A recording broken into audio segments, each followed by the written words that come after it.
ఒక పాత సామెత నేను చిన్నప్పటి నుంచి వింటా ఉన్నా. పచ్చ కామెర్ల వాళ్ళకి లోకమంతా పచ్చ కనబడుతుందట. అట్లాగే అవినీతి పరులకి, అడ్డమైన పనులు చేసే అలవాటు ఉన్న వాళ్ళకి 50 లక్షల రూపాయలతో దొరికిన దొంగలకి, పొలిటికల్ బ్రోకర్లకి ప్రతి పనిలోనూ అవినీతి, ప్రతి కార్యక్రమంలో కూడా ఎంతో కొంత చేతులు మారింటదనే ఒక మూర్ఖపు, తెలివి తక్కువ ఆలోచన వాళ్ళకు ఉంటుంది. ఇక స్వతహాగానే అది అంటారు కదా, పుర్రెలో పుట్టింది కదా ఎక్కడ పోదు అంటారు కదా, అట్లనే ఇక వారికి పుట్టుకతో వచ్చిన బుద్ధి అది. మనం చేయగలిగింది ఏమీ లేదు. కాకపోతే ఇవాళ తెలంగాణలో జరుగుతున్నది ఏంటి? పొద్దున్న నుంచి కాంగ్రెస్ నాయకుల హడావుడి, ఏదో జరిగిపోయింది. ఏం జరిగింది అసలు? ఒక భారత పౌరుడిగా, రాజ్యాంగాన్ని గౌరవించే పౌరుడిగా, చట్టాన్ని గౌరవించే పౌరుడిగా నా మీద పెట్టిన కేసు అక్రమ కేసు, పొలిటికలీ మోటివేటెడ్ కేసు, అందులో ఏమీ లేని లొట్టపీస్ కేసు. కానీ ఏదో ఒకటి అయినా సరే అతికిచ్చి, ఏదో ఒకటి చేసి బట్టగాల్చి మీదేసి ఏదో జరిగింది అని చూపెట్టే ప్రయత్నంలో పెడుతున్న కక్ష సాధింపు కేసు అని తెలిసినా ఏసీబీ విచారణకు పిలిస్తే గౌరవించి నిన్న పొద్దున 10 గంటలకు నేను పోయినా.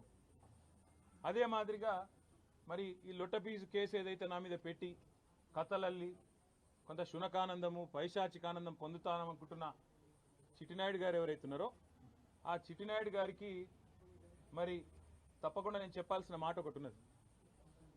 ఖచ్చితంగా భారత పౌరుడిగా, చట్టాన్ని, రాజ్యాంగాన్ని గౌరవించే పౌరుడిగా నువ్వు అక్రమ కేసును నీ అధికారాన్ని అడ్డం పెట్టుకుని నా మీద పెడితే, ఇష్టం వచ్చినట్టు బురద చల్లితే తప్పకుండా రాజ్యాంగపరంగా, న్యాయపరంగా నాకున్న ప్రతి హక్కును వినియోగించుకోవాల్సిన బాధ్యత నా మీద ఉంటుంది. అందుకే నేను ఏసీబీ ఆఫీస్కు పోయినా లాయర్ తీసుకుపోతా అని చెప్పినా, లాయర్తో సహా విచారణకు హాజరవుతా, మీరు ఏం అడిగితే చెప్తా అని చెప్పినా నువ్వు భయపడ్డావు, నేను భయపడలేదు. నేను అర్ధగంట 40 నిమిషాలు ఎదురు చూసినా నీ వ్యవస్థ ఎందుకో కానీ మరి నా నుంచి ప్రశ్నలు అడగడానికి వెనుకకు పోయింది. అట్లాగే కోర్టుకు పోయినా, కోర్టులో, హైకోర్టులో పిటిషన్ ఇచ్చినాం. ఏమని? ఇది అక్రమ కేసు, ఎఫ్ఐఆర్ తప్పు, ఎఫ్ఐఆర్ అనవసరపు సెక్షన్లు, అక్కరలేని సెక్షన్లు ఇష్టం వచ్చినట్టు పెట్టినారని చెప్పి వాదించినాం. సరే, కోర్టు ఏ కారణం చేతనైతే, ఎందుకంటే న్యాయ వ్యవస్థ మీద మాకు సంపూర్ణమైన గౌరవం ఉంది, న్యాయమూర్తుల మీద సంపూర్ణమైన విశ్వాసం కూడా ఉంది. ఇవాళ హైకోర్టులో మాకు తీర్పు కేవలం క్వాష్ పిటిషన్ కొట్టేసినారు. దానికే కొంతమంది ఎంత సంతోషపడిపోతున్నారంటే, కాంగ్రెస్ వాళ్ళు ఏదో నాకు ఉరిశిక్ష చేసిండ్రు, లేదా నేరారోపణ అయిపోయింది, రుజువు అయిపోయింది, మొత్తం కేసే అయిపోయింది అని చెప్పి సంకలు గుద్దుకుంటా ఉన్నారు. ఆ సన్నాసులకు నేను చెప్పేది ఏంటంటే, ఇది స్టార్టింగే, ఇప్పుడేం తాగమైతే ఎట్లా? మేము ఆల్రెడీ హైకోర్టులో ఏదైతే క్వాష్ పిటిషన్ కొట్టేసిండ్రో దాని మీద సుప్రీంకోర్టుకు పోయినాం. సుప్రీంకోర్టులో మ్యాటర్ ఉన్నది. ఇప్పుడు అది ఎప్పుడు వస్తుందో వస్తుంది. అది సుప్రీంకోర్టు ఎట్లా నడుస్తుందో ఆ పద్ధతి ప్రకారం 2 రోజుల్లోనో, 3 రోజుల్లోనో, వారం రోజుల్లోనో ఎప్పుడు వస్తుందో వస్తుంది. అక్కడ కూడా న్యాయ పోరాటం చేస్తాం. అట్లాగే నిన్న మీరు ఏదైతే నా హక్కులకు భంగం వాటిల్లే విధంగా వ్యవహారం చేసినారో, నేను విచారణకు చట్టాన్ని గౌరవించే పౌరుడిగా హాజరై అక్కడ ఏ సమాధానం అడిగినా చెప్తానని పోయినప్పుడు లాయర్లతో రావద్దంటారు. నేను చెప్పిన మీరు దొంగలు, ఎందుకంటే మీరు గిట్లనే చేసింది ఇదివరకు కూడా. పాపం మా పట్నం నరేందర్ రెడ్డి ఆయన ఇయ్యని స్టేట్మెంట్ ఇచ్చినట్టు బుకాయించి వెంటనే మీడియాలో లీకులు ఇచ్చే దౌర్భాగ్యులు మీరు. నేను నమ్మను మిమ్మల్ని, మా లాయర్ బరాబర్ ఉండాలని అడిగిన. రేపు అందుకే కోర్టుకు కూడా పోతున్నా, హైకోర్టుకు కూడా. నాకు న్యాయవాదుల సమక్షంలో విచారణ జరగాలి అని కోరుతూ హైకోర్టుకు పోతున్నా. తప్పేమున్నది అందులో? న్యాయ వ్యవస్థను తప్పకుండా నాకు ఇవాళ ప్రాధేయపడి వారిని అడిగి నాకు ఈ దుర్మార్గుల నుంచి చట్టపరమైన రక్షణ కల్పించండి అడుగుతున్నాను. నేనేం వేరే అడుగుతలేను కదా, ఆ పని చేస్తున్నాను. దానికి కూడా కాంగ్రెస్ వాళ్ళకు ఏమేమో ఆగమాగం అయిపోతున్నారు. ఇక కొంతమంది మంత్రులు అయితే వాళ్ళే న్యాయమూర్తులు అయిపోతున్నారు, వాళ్ళే శిక్షలు వేస్తున్నారు, వాళ్ళే చెప్పేస్తున్నారు నెక్స్ట్ ఏం జరగబోతుంది, ఇదేమవుతుంది, అదేమవుతుంది. వాళ్ళకి నేను చెప్తా ఉన్నా, ట్రయల్ మీడియాలో జరగదు, ట్రయల్ సెక్రటేరియట్లో జరగదు, ట్రయల్ మంత్రుల పేషీల్లో జరగదు, ట్రయల్ న్యాయస్థానాల్లోనే జరుగుతుంది. గతంలో మీరు ఇట్లాంటివి అనుభవాలు ఎదుర్కొన్నప్పుడు మీరు కూడా కోర్టుకే పోయినారు, మేము కూడా ఇప్పుడు కోర్టుకే పోతున్నాం. దానికి ఇంత గగురుపాటు, ఉలికిపాటు ఎందుకో మంత్రులకు నాకు అర్థం కావడం లేదు. మళ్ళా చెప్తా ఉన్నా, అర పైసా అవినీతి కూడా జరగలేదు, రూపాయి అవినీతి కూడా జరగలేదు. మళ్ళీ చెప్తా ఉన్నా, తెలంగాణ కోసం తెలంగాణ ఇమేజ్ను ఆకాశం అంత ఎత్తుకు తీసుకుపోవడం కోసం భారతదేశంలో మాత్రమే కాదు ప్రపంచ పటంలో హైదరాబాద్ని ఒక విశ్వనగరంగా ప్రతిష్ఠించడం కోసం తీసుకున్న నిర్ణయం తప్ప ఏమీ ఆశించి కానీ మీలాగా ఏదో వెనకాల గూడుపుటాన్ని చేసుకొని చేసిన పని కానే కాదు. ఇక్కడ మొబిలిటీకి కేంద్రంగా భవిష్యత్తులో ఎలక్ట్రిక్ వాహనాలు ఏవైతే వస్తున్నాయో వాటన్నిటికీ ప్రధాన కేంద్రంగా హైదరాబాద్ను తెలంగాణను తీర్చిదిద్దాలనే ఒక ఉత్కృష్టమైన ఆలోచన చేసినాం తప్ప మీలాగా నికృష్టమైన ఆలోచనలు మాకు లేవు. మళ్ళీ చెప్తా ఉంది, మీలాగా దివాలాకోరు పనులు చేయాల్సిన కర్మ మాకు లేదు. 110% మళ్ళీ చెప్తున్నా, మీరు ఏ రకంగా వచ్చినా ఏ విచారణకు రమ్మన్నా నేను వస్తాను. ఎల్లుండి 9 తారీఖు నాడు కూడా లాయర్లతో మరి రేపు హైకోర్టు రిలీఫ్ ఇస్తే నాకు అవకాశం ఇస్తే హైకోర్టు మా వాదనను మన్నిస్తే లాయర్లను అనుమతిస్తే లాయర్లతో పోతా అటెండ్ అవుతాను. ఈడీ కూడా పిలిచింది 16 తారీఖు నాడు, తప్పకుండా వారి దగ్గర కూడా పోతాను. వారు కూడా ఏమడిగినా సమాధానం చెప్పడానికి నేను రెడీగా ఉన్నాను. నాకు దాపరికము లేదు, నాకు దాయాల్సింది కూడా ఏం లేదు. నిజాయితీకి ధైర్యం ఎక్కువ. తప్పకుండా నేను ముమ్మాటికి ఒక తెలంగాణ బిడ్డగా, రేషం గల్ల బిడ్డగా, ఏ తప్పు చేయని అనా పైసా అవినీతి చేయని బిడ్డగా చెప్తా ఉన్నా, ఏ విచారణ అనేది ఎదుర్కోవడానికి నేను సిద్ధం. ఇందులో శశబిషలు లేవు. ఈరోజు కొంతమంది ఏదో శునకానందం పొందుతున్నారు, ఏదో జరిగిపోయింది వాళ్ళకు కూడా నేను చెప్తా ఉన్నా, ఇది కేవలం ఆరంభం మాత్రమే. ఒక మీ పిటిషన్ను మీ విచారణను కొనసాగించుకోమని చెప్పింది హైకోర్టు తప్ప హైకోర్టు ఏమీ నాకు శిక్ష వేయలేదు, నేనేం నేరం చేసినా అని చెప్పలేదు, లేదా నేనేదో తప్పు చేసినట్టు అంతకంటే చెప్పలేదు, కనీసం స్కామ్ అన్న మాటను కూడా వాడలేదు. కాబట్టి నేను పాత్రికేయ మిత్రులను కూడా కోరుతా ఉన్నా, ఇదిగో పులి అంటే అదిగో తోక, దయచేసి ఆగం కాకండి. ముఖ్యమంత్రి నోట్లకెళ్ళి వచ్చేటి అన్నీ వేదవాక్కులు కావు. ఆయన చెప్పేటి ఆయన ముఖ్యమంత్రి ఆఫీస్ వెళ్ళి వచ్చేటిదన్నీ లీకులన్నీ అవేమి భగవద్గీత సూక్తులు కావు. చాలా చాలా లీకులు ఇస్తూ ఉన్నారు. ధైర్యంగా డైరెక్ట్గా చెప్పే ధైర్యం లేదు. నేను ఇంకొక మాట అడుగుతున్నా, మాకు ప్రత్యామ్నాయం ఏముందండి? అసెంబ్లీ సమావేశాలు జరుగుతున్నాయి, మేము అడిగినాం చర్చ పెట్టు అసెంబ్లీలో అని, నువ్వు పారిపోయినావు, నీకు నన్ను ఎదుర్కొనే ధైర్యం లేదు. ఈ కేసు విషయం 4 కోట్ల ప్రజల ముందు చర్చ పెడదాం రాయనాయన అంటే రాలేదు. ఇప్పుడు కూడా అడుగుతున్నారు రేవంత్ రెడ్డి, నువ్వు మగాడివైతే నీ జూబ్లీ హిల్స్ ప్యాలెస్లో చర్చ పెట్టు, లైవ్ టీవీలు ఇట్లనే పెట్టు, నేను వస్తా, ఇవ్వలేదో ప్రజలు చూడండి, నో ప్రాబ్లం. తర్వాత నువ్వు ఏసీబీ పంపుతావా, ఈడీ పంపుతావా, ఇంకోటి పంపుతావా, దానికి కూడా హాజరవుతా, నాకేం అభ్యంతరం లేదు. కానీ నేను తప్పు చేయలేదు, చేయలేదు, అనా పైసా అవినీతి చేయలేదు. కాబట్టి ఆ ధైర్యంతోనే చెప్తున్నా, న్యాయస్థానాల్లో న్యాయ పోరాటం చేస్తా.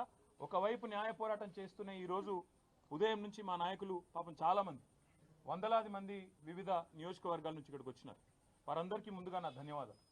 వారందరికీ నేను ఒకటే చెప్పాను, నేనేం చెప్పినా అంటే, వాళ్ళు ఏం చేసినా మీరు పట్టించుకోకండి. ఈ కేసు విషయంలో వాళ్ళ ఇంట్రెస్ట్ ఫార్ములా ఈ, మా ఇంట్రెస్ట్ ఫార్మర్. ఆయన ఇంట్రెస్ట్ ఫార్ములా, మా ఇంట్రెస్ట్ ఫార్మర్. మేము రైతు భరోసా గురించే మాట్లాడతాం.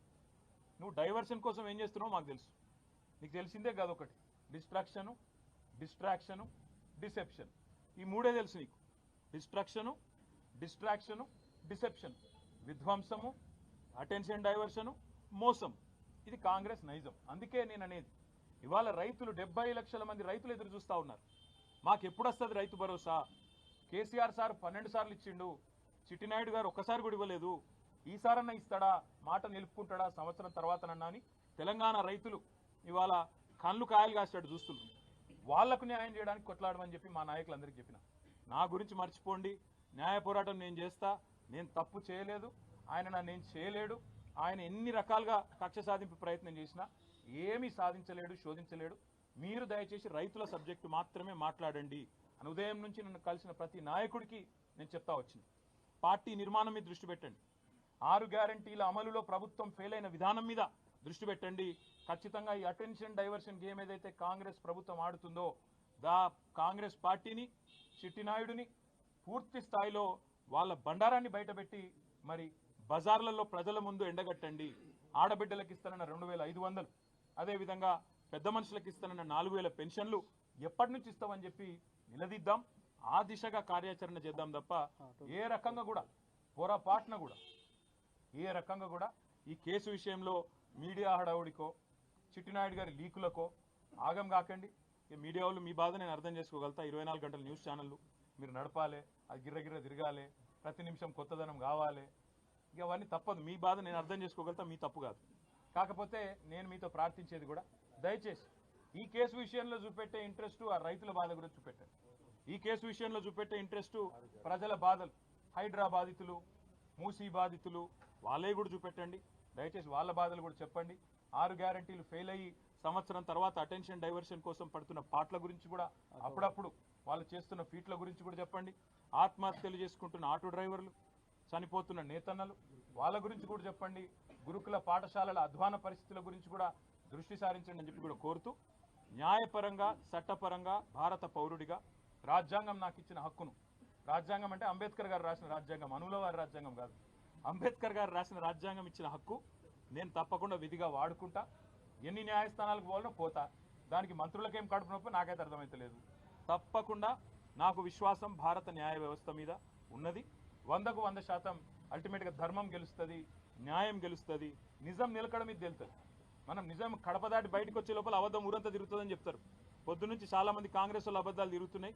దయచేసి మీరు నిజం చెప్పడం, మీరు కూడా నిజం చూపెట్టడం స్టార్ట్ చేయాలని చెప్పి కూడా కోరుతూ, మీ అందరికి కూడా పొద్దు నుంచి చాలా ఓపికగా ఇక్కడ ఉన్నందుకు మీ అందరికి కూడా ధన్యవాదాలు.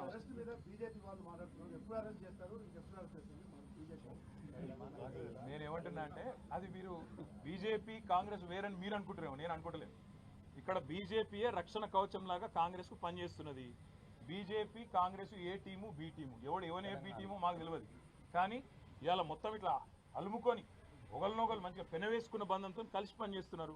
ఆయన కేసు పెడతాడు, ఇక్కడికి వెళ్ళి కాకిరి బీకిరిలో వీళ్ళు స్టార్ట్ చేస్తారు. ఇవన్నీ మాకు కొత్త కాదు, ఇవన్నీ గతంలో కూడా చూసినాం, భవిష్యత్తులో కూడా చూస్తాం. ఇద్దరిని గతంలో చిత్తు చేసి 2 సార్లు అధికారంలోకి వచ్చినాం. భవిష్యత్తులో కూడా ప్రజల ఆశీర్వాదంతో, ప్రజల దయతో కేసులు ఎదుర్కొంటాం న్యాయ వ్యవస్థ ద్వారా. ప్రజాక్షేత్రంలో ఈ 2 పార్టీలను కూడా ఎదుర్కొంటాం. Thank you.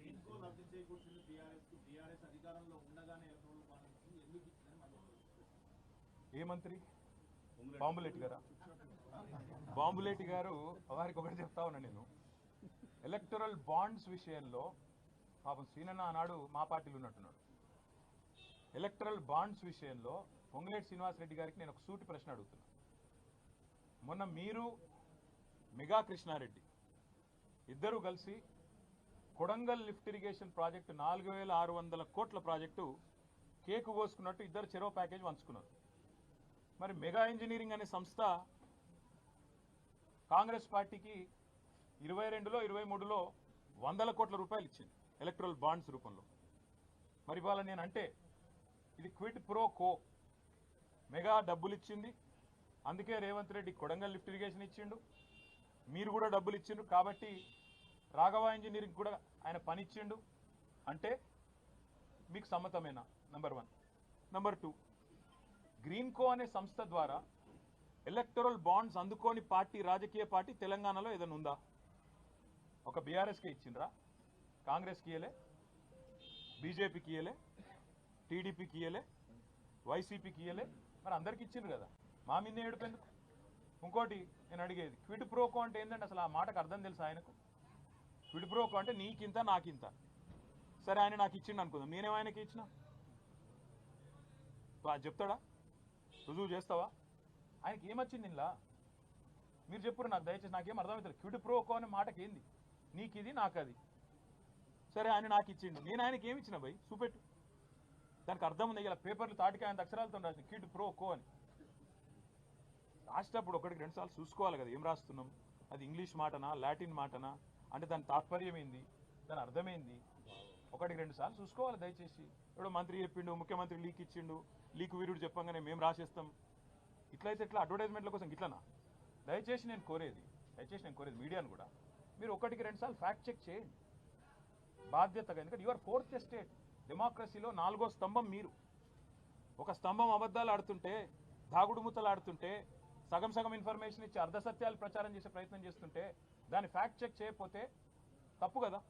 ఎక్కడ క్విడ్ ప్రోకో? నేను ఈరాళ్ళని సూటిగా అడుగుతున్నా. మెగా ఇంజనీరింగ్ అనే సంస్థ మాకు కూడా ఇచ్చిందండి, అది కూడా చెప్తున్నా. మళ్ళీ ఇంకేదో దివాలా కోర్ స్టోరీ స్టార్ట్ చేస్తారు. లేకపోతే అందరికి ఇచ్చిండు ఆయన, కాంగ్రెస్కి ఇచ్చిండు, బీజేపీకి ఇచ్చిండు, టీఆర్ఎస్కి ఇచ్చిండు, అందరికి ఇచ్చిండు. మరి మెగా ఇంజనీరింగ్ ఆ రోజు పైసలు ఇచ్చింది కాంగ్రెస్కు, తర్వాత రేవంత్ రెడ్డి కొడంగల్ లిఫ్ట్ ఇరిగేషన్ ఇచ్చిండు. మరి అది క్విడ్ ప్రోకోనా? రేపు నాకున్న సమాచారం మేరకు మల్లన్న సాగర్ నుంచి 4000 కోట్ల ప్రాజెక్టు మెగా ఇంజనీరింగ్కే రాబోతుందని నాకున్న సమాచారం.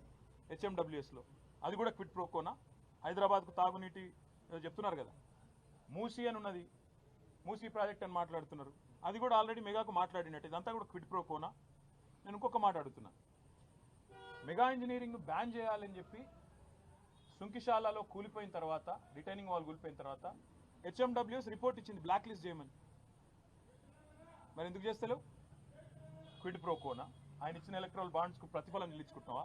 చెప్తావా సమాధానం దీనికి? అందుకే నేను అంటున్నా, మాట్లాడేటప్పుడు ఒళ్ళు దగ్గర పెట్టుకొని మాట్లాడాలి. ఒక కాంట్రాక్టర్ మంత్రి, ఒక బ్రోకర్ ముఖ్యమంత్రి, ఇట్లే వస్తాయి మాటలు. ఏం చేయాలి మరి? వాళ్ళకి తెలిసిన రాజకీయం గిది.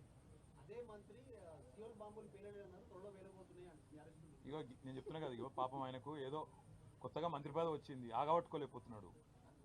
అన్ని బయటకు వస్తాయి బ్రదర్. యోలోల దగ్గర రియల్ ఎస్టేట్ ప్రాజెక్టులు గుంజుకుంటుండు, ఏ భూములు 30-40% రాయించుకుంటుండు. టైం వస్తుంది, ప్రతిదానికి టైం వస్తుంది. ఎగిరిత పడదు. ఎగిరితామంటే ఆయనకు అర్థమవుతుందో లేదో చెప్పురి. ఇగో బ్రదర్, ఇగో 1 ఇయర్ నుంచి ఈ టైం పాసే నడుస్తుంది. మళ్ళీ చెప్తున్నాను, 1 ఇయర్ నుంచి ఇదే టైం పాస్. మీకు మంచిగా నడుస్తుంది కాలక్షేపం ఈ సన్నాసులతో. ఎందుకంటే కొద్దిసేపు ట్యాపింగు, కొద్దిసేపు కాళేశ్వరము, కొద్దిసేపు జన్వాడ, అదేందో వాడేదో బ్రహ్మ పదార్థం ఉంది, ఇంకొన్ని రోజులు డ్రగ్స్, ఇంకొన్ని రోజులు ఇంకోటి హైడ్రా. ఈ డ్రామాలు తప్ప రైతులు ఎక్కడ వాయే, రైతు భరోసా ఎక్కడ వాయే, నువ్వు ఇచ్చిన 420 హామీలు ఎడవాయే, 6 గ్యారెంటీలు ఎడవాయే, తులం బంగారం ఎడవాయే, స్కూటీ ఎడవాయే? ఒక్కరని అడుగుతురా బ్రదర్ మీరు? ఎంతసేపు ట్యాపింగు, కాళేశ్వరము, ఇది అది పెట్టు. మాకు ఇంకోటి కూడా తెలుసు బ్రదర్, ఇది ఆరంభం మాత్రమే. మా మీద కూడా కేసులకు ఇంకా 4 ఏళ్ళ చాలు ఉంటాయి. మాకు కూడా తెలుసు అది. ఇంకా 4 ఏళ్ళ చాలు ఉంటాయి. అన్ని ఎదుర్కొంటాం. అన్నిటికీ ఇవాళ రక్షణ కవచంలాగా ఈ దేశంలో న్యాయ వ్యవస్థ ఉంది. ఇలాంటి దుర్మార్గుల పన్నాగాలను అడ్డుకోవడానికి నాకు భారత రాజ్యాంగం ఒక పౌరుడిగా అంబేద్కర్ గారు అందించిన హక్కు న్యాయ వ్యవస్థ. తప్పకుండా న్యాయ వ్యవస్థ మీద మాకు గౌరవం ఉంది, సంపూర్ణమైన విశ్వాసం ఉంది. అక్కడే న్యాయ పోరాటం చేస్తాం. ఇంకా చాలా ఉంది మాట్లాడేది, కానీ ఇవాళటికి చాలు. ఎందుకంటే మళ్ళా మస్తుగా ఉంది మాట్లాడేది. బరాబర్ మాట్లాడు. Thank you.